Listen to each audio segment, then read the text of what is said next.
Jajaran Satuan Narkoba Polresta Banda Aceh berhasil mengungkap peredaran narkoba jenis ganja seberat 61 kg yang dikirim melalui perusahaan ekspedisi di Bandara Sultan Iskandar Muda, Belang Bintang, Aceh Besar pada Rabu pagi 12 Juni.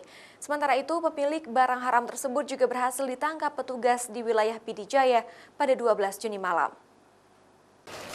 Kasat Narkoba Polresta Banda Aceh AKP Budi Nasuha Waruhu mengungkapkan kronologis penangkapan tersangka berinisial A yang berumur 37 tahun ini. Berawal dari penemuan 3 buah koper berisi ganja kering di Terminal Kargo Bandara Sultan Iskandar Muda, Belang Bintang, Aceh Besar. Setelah digagalkan pengiriman 3 buah koper berisi ganja kering oleh petugas Afsek, selanjutnya barang bukti tersebut diserahkan ke Sat Narkoba Polresta Banda Aceh untuk dilakukan penyelidikan. Setelah mendapatkan pelimpahan barang bukti tersebut, jajaran Satuan Narkoba Polresta Banda Aceh dibantu Ditres Narkoba Polda Aceh melakukan pengembangan sehingga menemukan pemilik 3 koper berisi 50 bal ganja kering dengan berat 61 kg tersebut di wilayah hukum Pidi Jaya.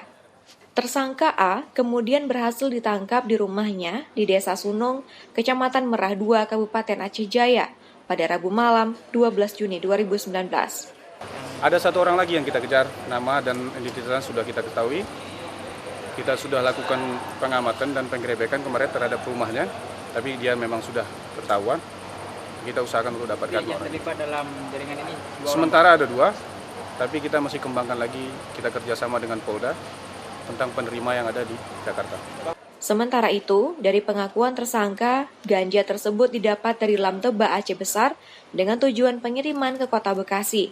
Tersangka menurut Kasat Narkoba Polresta Banda Aceh sudah 2 kali mengirimkan paket ganja tersebut melalui jasa ekspedisi.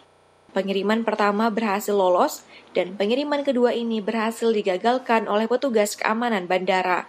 Untuk mengungkap jaringan penerima barang haram tersebut, Sat Narkoba Polresta Banda Aceh meminta dukungan dari Polda Aceh untuk mengungkap penerima 50 bal ganja kering seberat 61 kg tersebut melalui Polda Metro Jaya, Jakarta. Akibat perbuatannya, tersangka diancam hukuman di atas 15 tahun penjara. Mustajab, Kompas TV, Banda Aceh.